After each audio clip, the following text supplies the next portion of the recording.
Okay.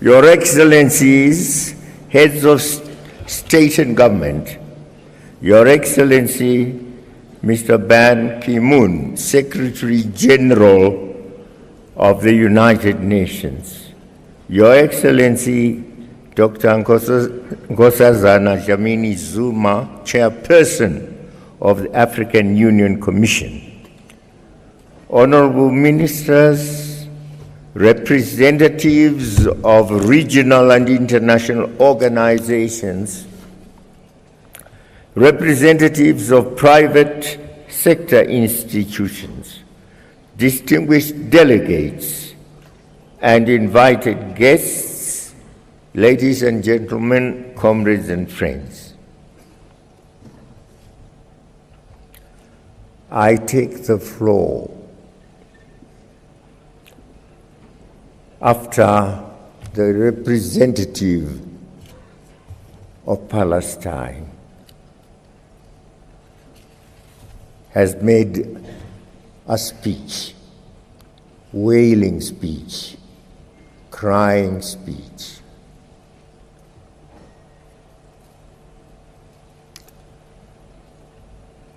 A repeat of what has happened before. It happened last year, it happened the year before, it happened in 1963. The voice of Palestinians being expressed here, the cry of the Palestinians reaching our ears here. For how long are we going to listen to the leader of the PLO?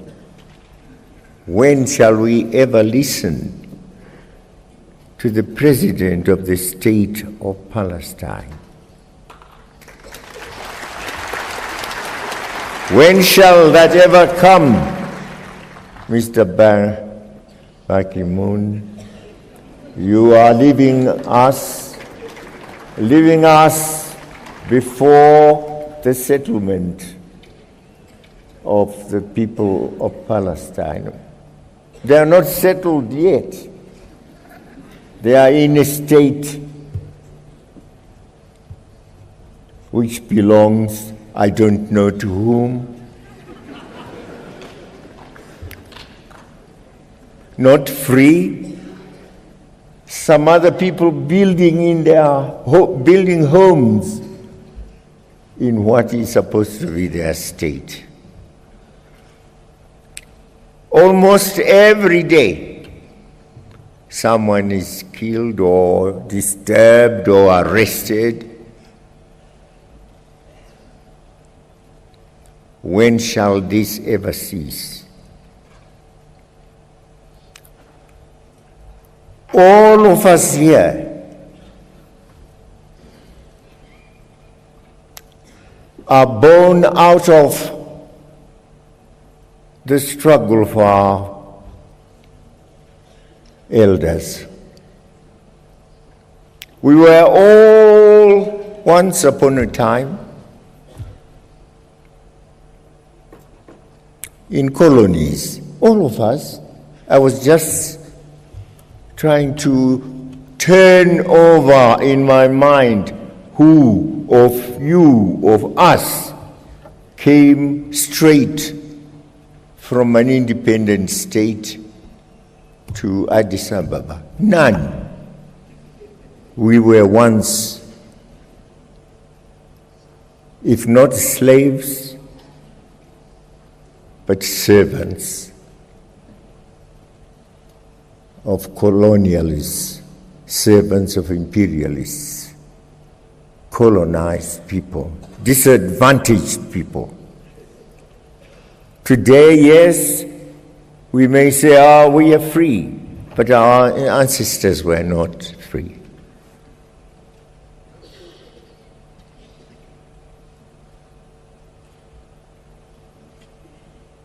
There are blacks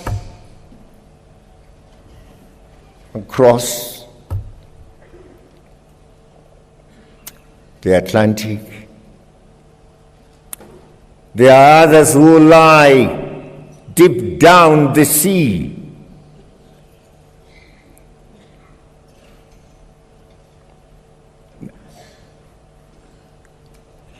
Skeletons have vanished.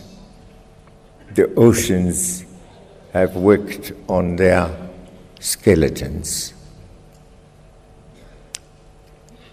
Our forefathers, as they were being dragged, going across.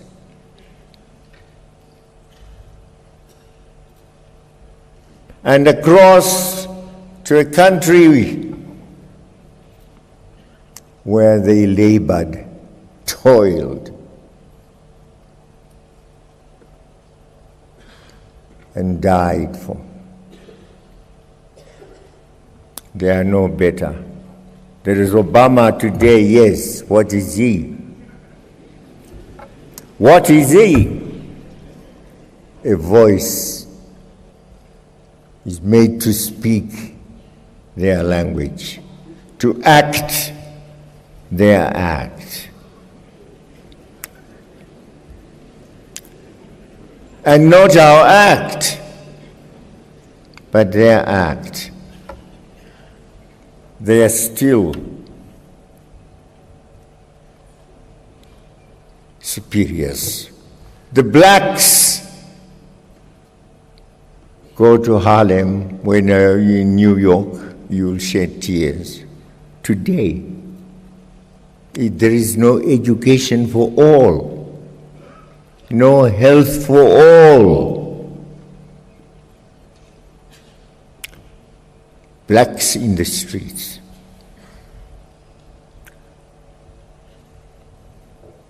And nobody seems to talk about it. But they instead still want to talk about us.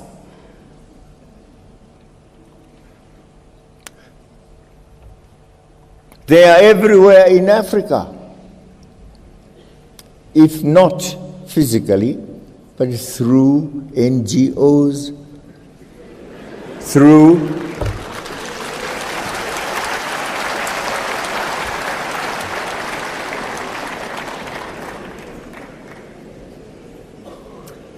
spies, through pretenders who come to us and say they are here in Africa to assist us. Even in groups, armed groups on some of our territories.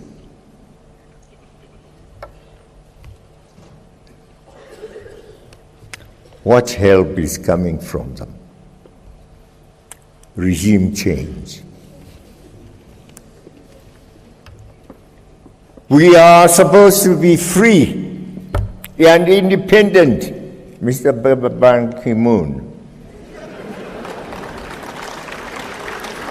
Supposed to be free, the 54 countries.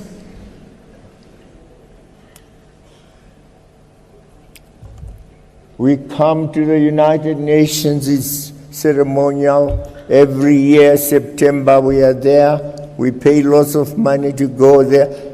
And to the General Assembly, we make speeches, we go back home, year in, year out. But the bosses in the Security Council say, you shall never have the powers that we have as permanent members. And we have asked and asked and asked, and asked and asked, reform the Security Council.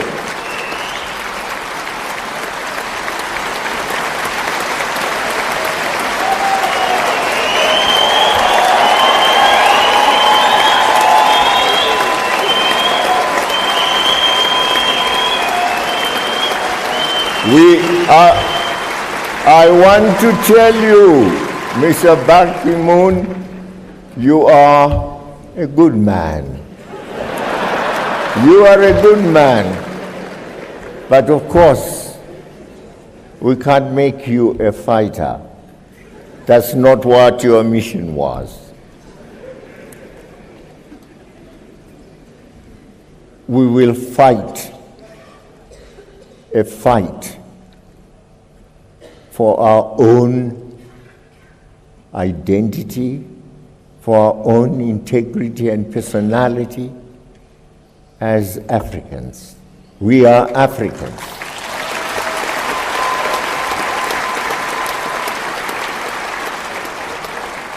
If we decide, as we shall certainly do so one of these days, that down within the United Nations, we are not members of it, others are real members of it, we are artificial members of it, and we can't continue to be artificial members of it.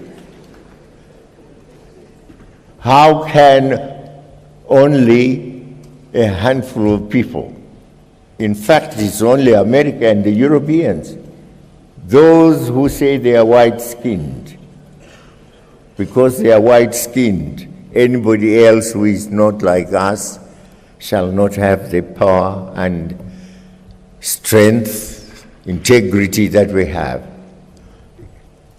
If the United Nations is to survive, we must be equal members of it.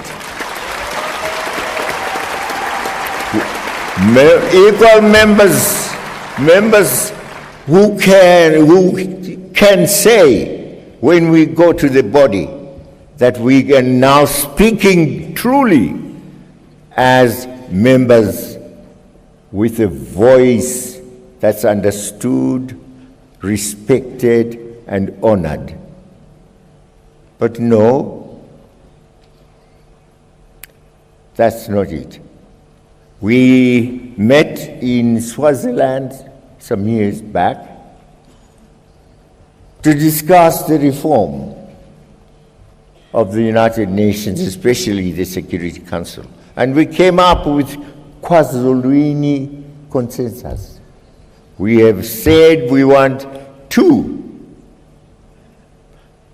permanent members with a veto if the veto is to continue, although we don't like that creature called the veto. But if the veto is to be retained, those members must also have the veto. If the veto is to be abolished, fine. They shall be like others. But no, 2 members, 54 countries here.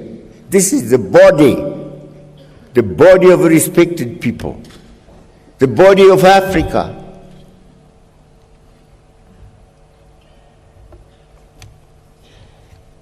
So I wonder whether you have told them that we also are humans.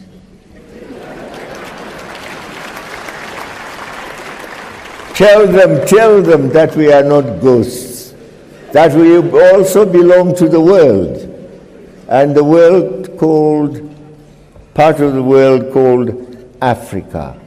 And Africans shall no longer tolerate a position of slavery. Slavery by any other name, by denial of right, slavery by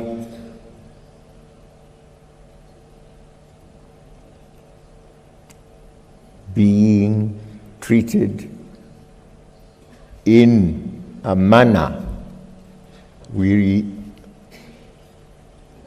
regard as not equal to the manner in which they treat themselves.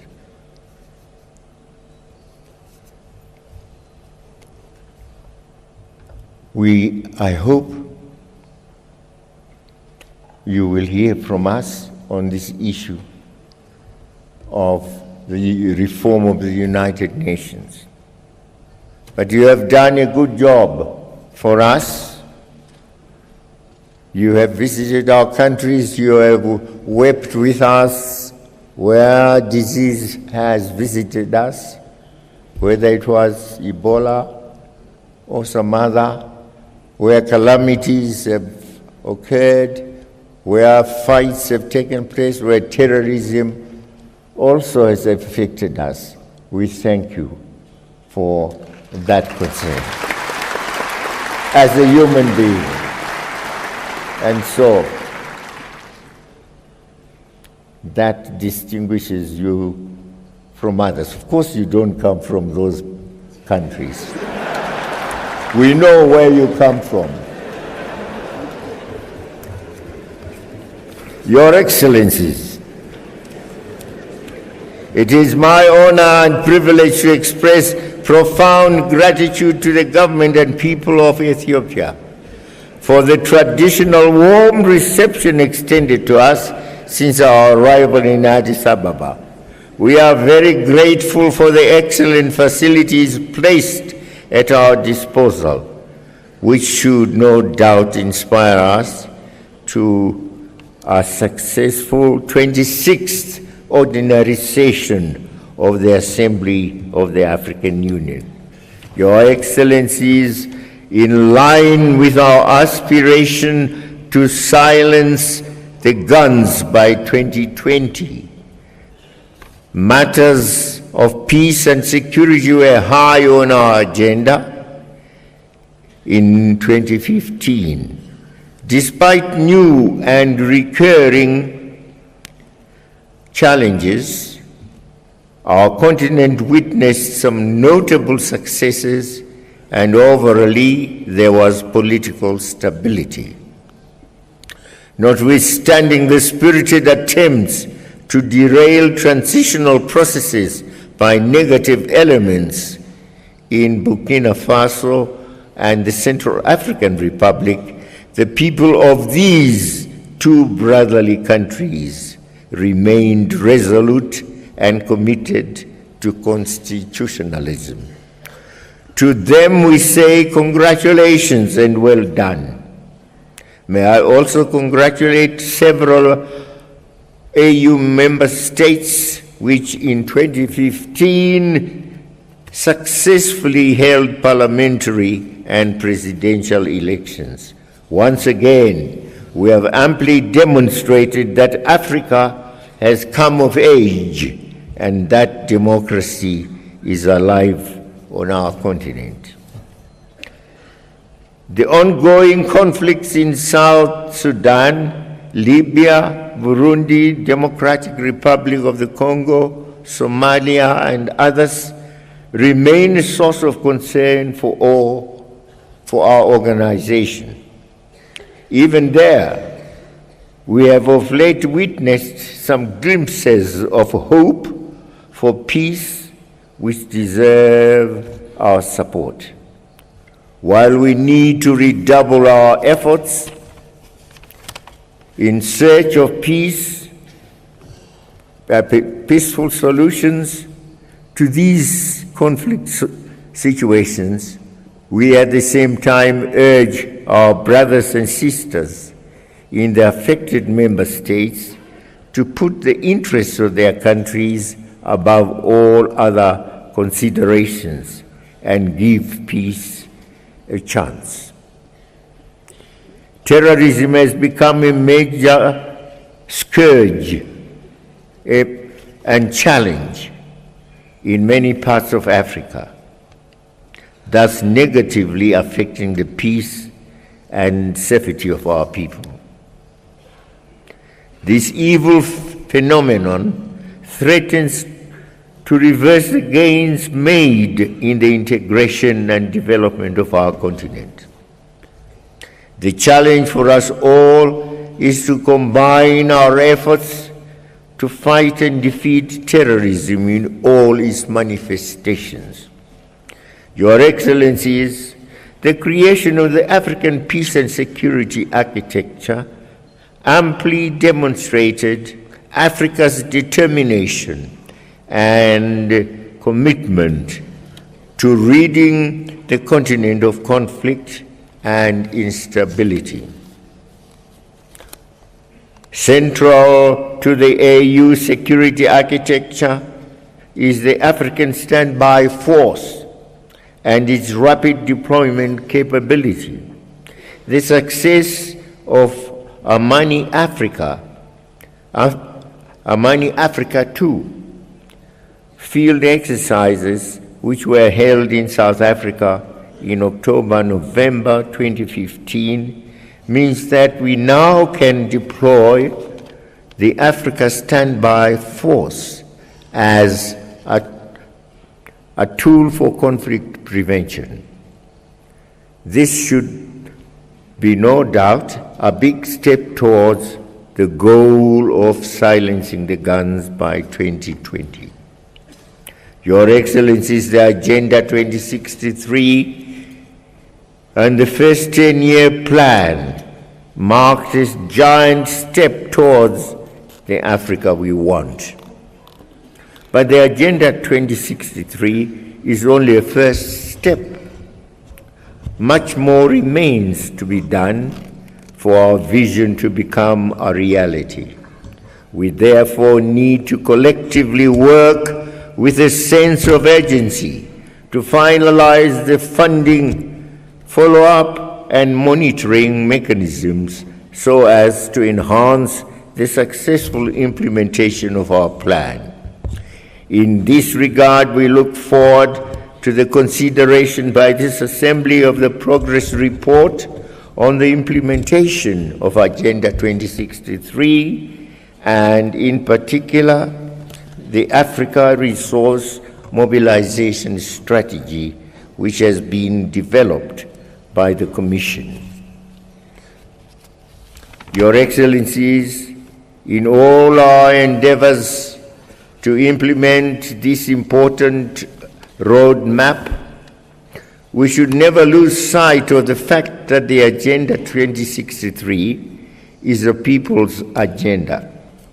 It is owned by and belongs to the people of Africa. The popularization of this blueprint at the continental, regional, and national levels is therefore of paramount importance and a responsibility for us all. Equally important is the task of domesticating the plan, ensuring that its synergization and synchronization with our national and regional plans takes place. I am happy to note that many of our countries, working together with the Commission, have already taken significant steps in this regard. Your Excellencies, you will recall that our Assembly took a principled decision to progressively meet from our own resources the bulk of our budget in order to ensure and safeguard the ownership of the African agenda and processes by Africans. To this end, we decided that by the end of the next 5 years, beginning in 2016, we must meet 100% of our operations budget, 75% of our programs budget, and 25% of the peace and security budget. The implementation of this important decision would be a clear demonstration of our will and commitment to our organization. The African Union, of our organization, the African Union, and will enable Africa to occupy its rightful place in the community of nations. While we acknowledge and are indeed grateful for this assistance received from our partners, this must only complement our efforts, our own efforts. It is therefore imperative that we prioritize and pay our member state subscriptions timeously. Your Excellencies, in these past months, we have witnessed the plummeting of the prices of primary commodities and the concomitant slowdown in the growth and development of our economies. This has negatively impacted on our capacity to eradicate poverty, create employment, particularly for our youths, as well as improving the livelihoods of our peoples. We therefore must not spare any effort to push for the industrialization of our countries and regions, with value addition and beneficiation at the core. The implementation of the African industrialization strategy should be prioritized. Your Excellencies, the past year has also witnessed enhanced cooperation between Africa and its strategic partners. In this regard,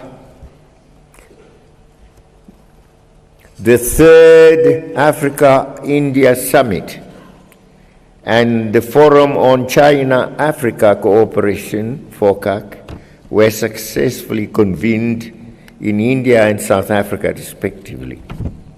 These partnerships fora serve as important platforms to advance our development agenda and to further strengthen our international strategic partnerships with a view to ensuring mutual benefit and win-win cooperation.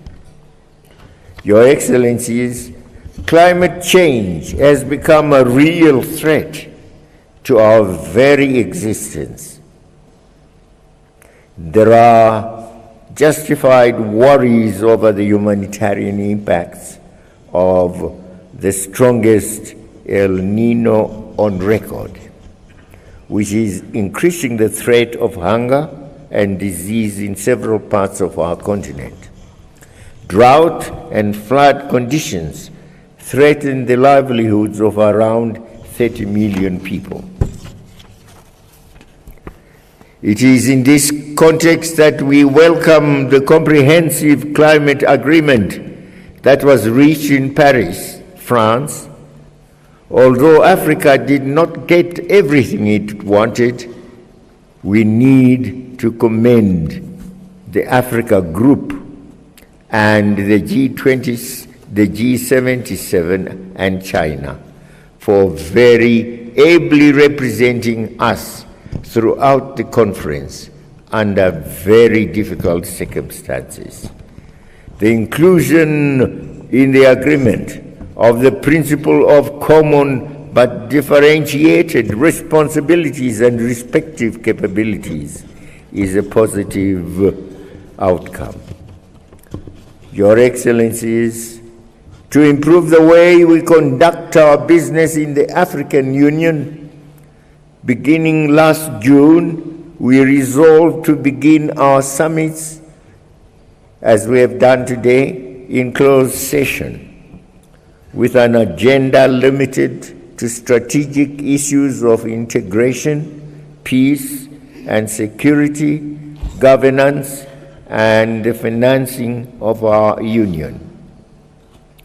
This should allow us to deal with issues in a more focused and robust manner. We also strongly believe that a well-resourced, appropriately trained and highly motivated commission will help us deliver better and faster. We need to have a commission that is lean, effective, and efficient. As we proceed with the restructuring, we must uphold the cardinal principle of equitable geographical distribution of the Commission posts, without compromising, of course, on quality. This ensures that the Union belongs to all of us. Your Excellencies, with regard to the need to adhere to common African positions, it would be remiss of me not to mention disturbing dissonance among member states on the unresolved decolonization of the Sahrawi Arab Democratic Republic. Under no circumstances should the unjustifiable colonization of a legitimate and full member of the Union be condoned. Allowing history to be rewritten in order to justify the blatant occupation and colonization of a sister country goes contrary to the decolonization ethos of our founding fathers. Our saying, we are 14, deriving from colonies, but of course we still have Sahrawi. Sahrawi is a debt we owe to the people of Sahrawi. When shall we pay that debt? When shall we decide that the people of Sahrawi become independent? Our charter says the colonial boundaries that we found in 1963 shall be the boundaries we respect.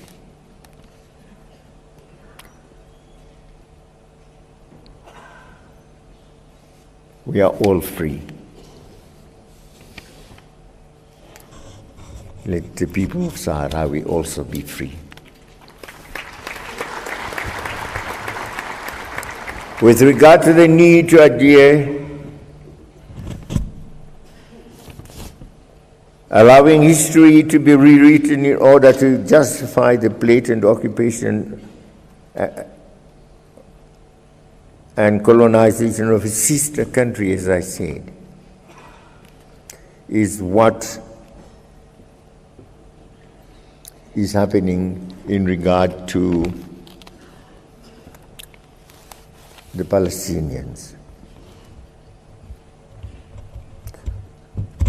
And we should also call upon our cooperating partners, especially those with whom we have standing partnerships, to respect our AU, African Union position on Sahrawi Republic within the context of our partnership frameworks. Similarly, I wish to express my disquiet over the developments leading to the EU summit on migration that was held in Valletta, Malta. Allow me to recall that we had reached an understanding with our friends in Europe.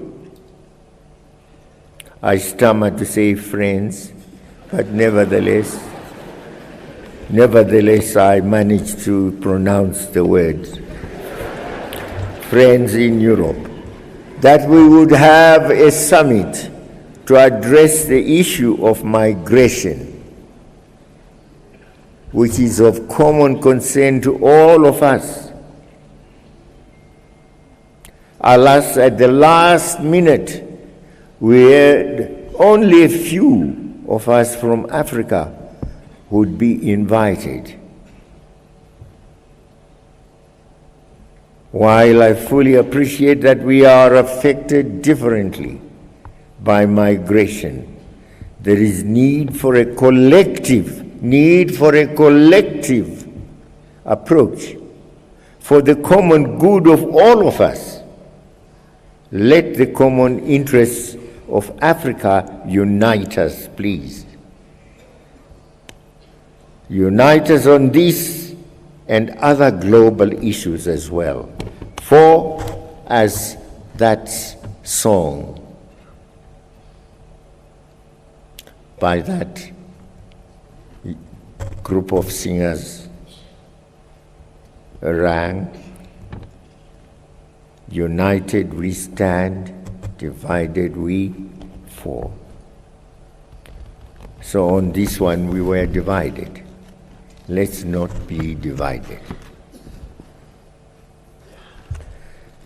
The principles of unity, solidarity, and freedom bequeathed to us by our forebears from the bedrock of organization,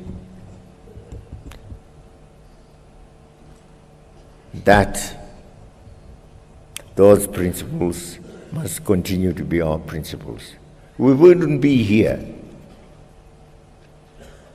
if 1963 had not occurred. And I can tell you, even as we, as freedom fighters then, sought assistance in the South, it was not just in the South. I remember about 1978-79, moving to Guinea-Conakry, to Senegal,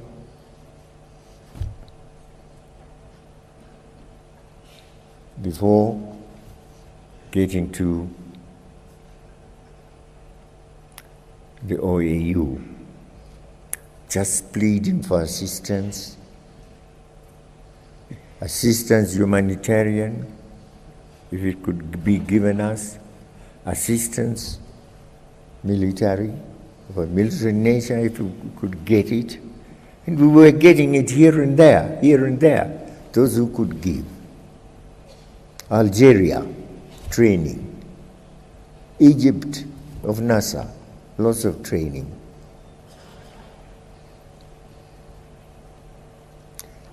And as 1963, the inaugural conference took place, the leaders came from all these countries. Ben Bella had won his struggle, the Algerian struggle of France. France had, after all the other Francophone countries had got their independence, Algeria was denied that independence by de Gaulle. Why? Because Algeria, he said, is part of France. Algeria, part of France. Algeria, part of France. Mediterranean Sea, yes, he said, Algeria cannot choose as others chose to say yes or no. No choice was given it because it was regarded as part of France. That's why the Algerians took to arms. And that's why Ben Bella could come. And we sang glory to him. And of course, he regarded that the independence of Algeria was not complete until the independence of all the other countries, including South Africa. was also acquired, until those other countries were also free. And Ben Bella, we still remember what he said. He put aside his speech. He said, "Let us die a little for South Africa. Let us die a little for South Africa." And we used to call it in our camps the "die a little" speech. The contribution made. So they are Gruma. Ghana is not free until the rest of Africa is free.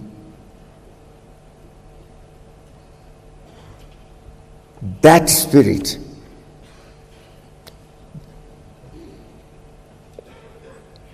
and those principles, unity, dedication, commitment, sacrifice,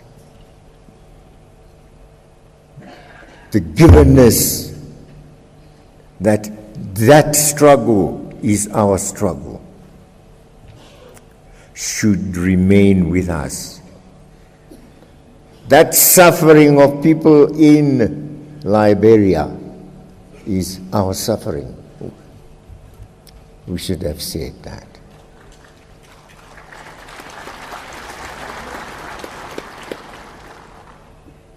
The people dying because of Boko Haram in Nigeria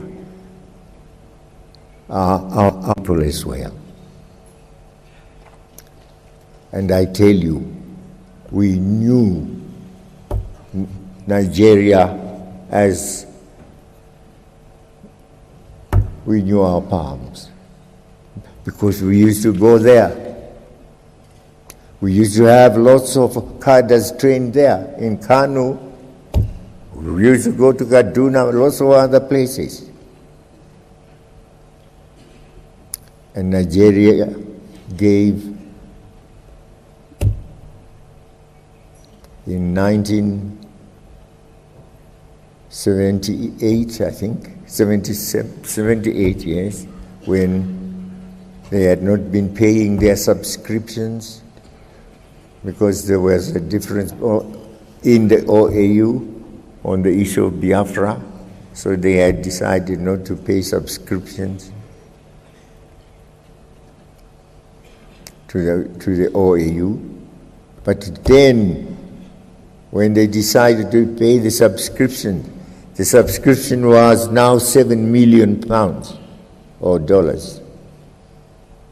But when they paid it back, they said it should not go just into the coffers of the OAU. It must be used for purposes of training, military training of Zimbabwean cadres.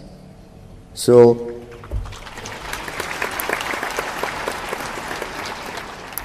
Gomo and I and Brigadier Gaba used to go to the camp to the base where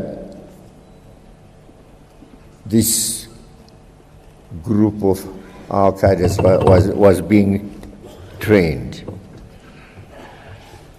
That is a contribution we made. I could give you other forms of contribution made. I will be, after this, I'll be talking about Hashim Bita, who headed the Liberation Committee established in Tanzania. And the Liberation Committee was meant to source arms for us. And all our liberation committees were there. From Guinea-Bissau and Cape Verde, Cabral. We were all in Tanzania.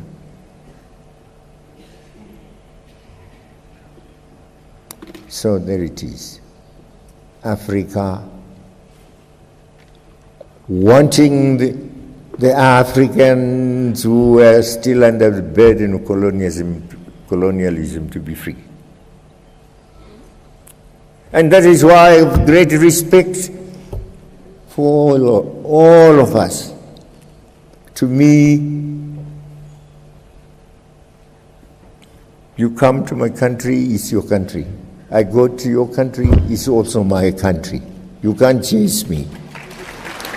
You can't chase me and I can't chase you. That's it, the African spirit. We had to fight for it also. You had to starve for it, to sacrifice for it. And now you get some people still saying, because we are white and you're black, we can't give you the honor of equality in the Security Council. Nonsense.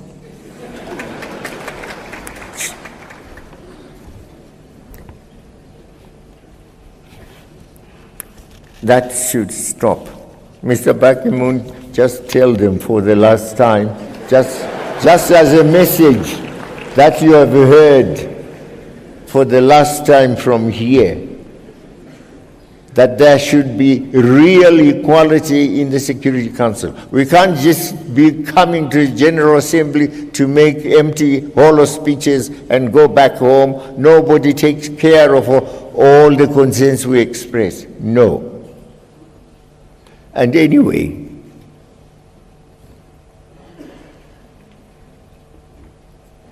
the headquarters is actually of the United Nations is misplaced. Where do you have most of the people? You have 1.2 million billion, 1.2 million people in India, 1.3 in China, and Africa, we are getting to nearly a billion also. Now put us together, just these three, and then put those with the white faces and pink noses. Put them together as against us. How many are they, even man to a man? And do we allow that group should continue to harass us even in our independent countries? Regime change, Mugabe should not be there, we want someone else. The creator was telling me the other day that he had been told that, oh no, your party, Chama Cha Mapinduzi, had been in power for too long. You must now allow another party also to take over. Is that democracy? And that was coming from Europe. Tell them to shut their mouths.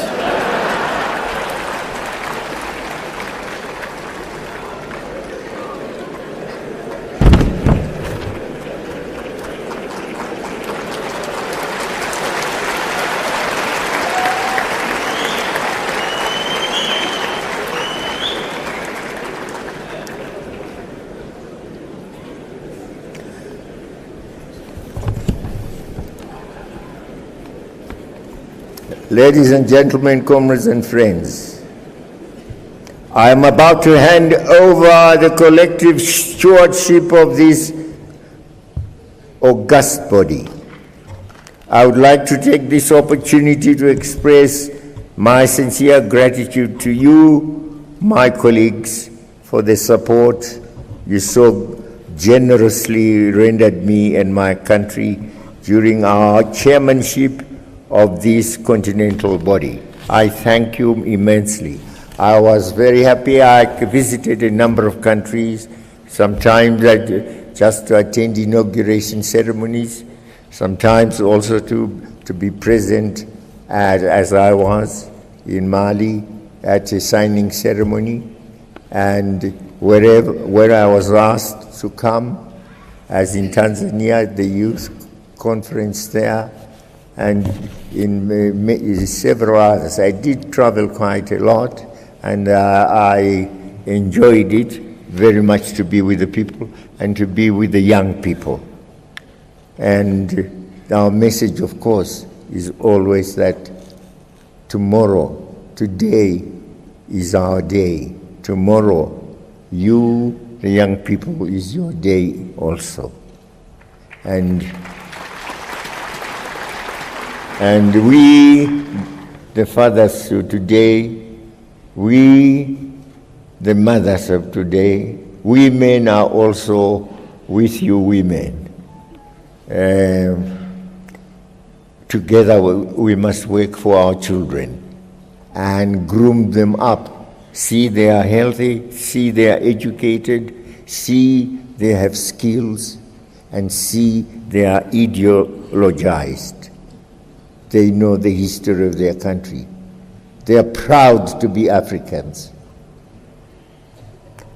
So let's bring our youth up. So it was really an honor to guide the work of our organization in the past year and make our own humble contribution towards building the Africa we want. In conclusion, I would like to reaffirm my unwavering support and that of my government to the incoming person, to my brother of Chad. I am confident that the Assembly will lend the incoming chair his full support. So, the President of Chad, we wish you well. We wish you well, and whatever support you would want from me, I will still be there. I will still be there until God says, come. Then I'll go and join the others. But as long as I'm still alive, I'll still have the punch. So I want to thank you, and thank you a lot. I want also to thank the Commission, Maizuma, and your commission and commissioners for all the support that they gave me and our togetherness as we looked forward together, and we tried to put things together. So I say forward ever, backwards never. Asante sana. Merci beaucoup. Muchas gracias. Tatenda siyabonga.